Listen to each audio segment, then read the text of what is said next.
বন্ধু সর্বনাশ, তোমরা হয়তো পার্ট 1 ভিডিও দেখেই ফেলেছো, কিন্তু পার্ট 2 ভিডিও কবে আসবে আজকে এই ভিডিওতে আলোচনা হবে।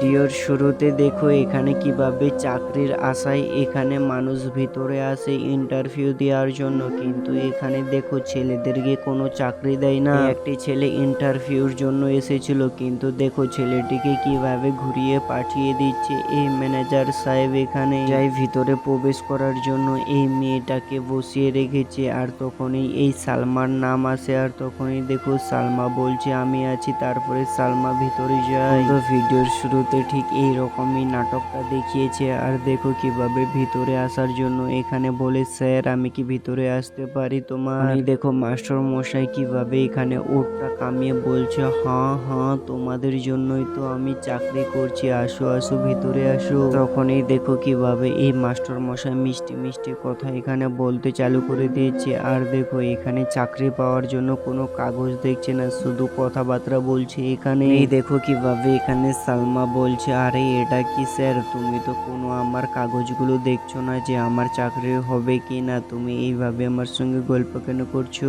এই দেখো মাস্টার মশাই বলছে হ্যাঁ তোমার চাকরি কনফার্ম হয়ে গেছে, তাই জন্য তো তোমার সঙ্গে আলোচনা করছি যে চাকরি তুমি এখন কিভাবে করবে, তুমি কি ফার্স্ট টাইম। এখানে দেখো মাস্টার মশাই নোংরা কথা বলে, তাই জন্য সালমা প্রচুর রেগে যায়, বলছে আরে এটা কি স্যার আপনি এত নোংরা কথা বলেন, আপনার কাছে আমি চাকরি করব না। দেখো সাইন কিন্তু দরজার পাশ দিয়ে শুনছিল, তখনই দৌড়াতে দৌড়াতে ভিতরে চলে আসে, আর এসে বলছে আরে এটা কি, তুমি কি ধরনের স্যার, তুমি মেয়েদের সঙ্গে নোংরা আচরণ করো। দেখো কিভাবে এখানে স্যারের কলারটা ধরে নেয়, আর কিভাবে এখানে বলছে আর তুমি ঠিক করছো না, তুমি ঠিক করছো না। কিন্তু এদিকে দেখো গেটের বাইরে কিভাবে এখানে গেটম্যান বলছে কি হয়েছে কি হয়েছে। তো এদিকে দেখো সাইন কিভাবে এই কাগজগুলো দিয়ে এখানে এই স্যারকে কিভাবে ধুলাই করছে, আর দেখো কিভাবে মাটিতে এখানে শুইয়ে দিয়েছে এখানে।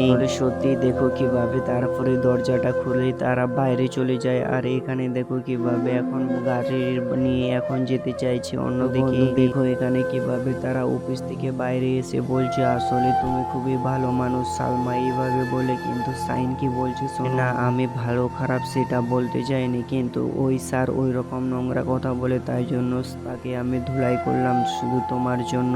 সালমা এখানে কিরাস হয়ে যায়, আরে এটা কি শুধু তুমি আমার জন্য ওই স্যারকে মারলে না। তখনই সাইন এখানে বলছে হ্যাঁ শুধু তোমার জন্যই আমি এইরকম করলাম। তারপরে দেখো কিভাবে এখানে সালমা এখান থেকে চলে যায়, কিন্তু সাইন দেখো মোবাইল নাম্বার নিয়ে বাড়ি চলে এসেছে। এবার দেখো মোবাইলে কিভাবে ফোনে এখানে কথা বলছে সাইনের সঙ্গে, আর সাইনও কিভাবে এখানে হেসে হেসে কথা বলছে এখানে সালমার সঙ্গে। দেখো ফোনের মধ্যে কথাবার্তা হয় যে ঠিক আছে কালকে হোটেলে তাহলে দেখা করব, যত কিছু খাবো আমরা দুইজন মিলে, চলো চলো কালকে ওই রানীপুর হোটেলে যাব। বন্ধু হোটেলের মধ্যে খাবার খাচ্ছিল, তখনই একটি ছেলে এসে বলছে এই নোংরা মেয়ের সঙ্গে তুমি আবার কি করছো, এ তো একটি বাজে মেয়ে, দিনের দিন একটি করে ছেলে পাল্টায়। এখনই দেখো বন্ধু কিভাবে এখানে সাইন এখানে রেগে যায়, বলছে আরে এটা কি, তুমি আমার ভালোবাসার সম্পর্কে একটা কথা বলো না, তুমি এই হোটেল থেকে বাইরে চলে যাও ভাগো।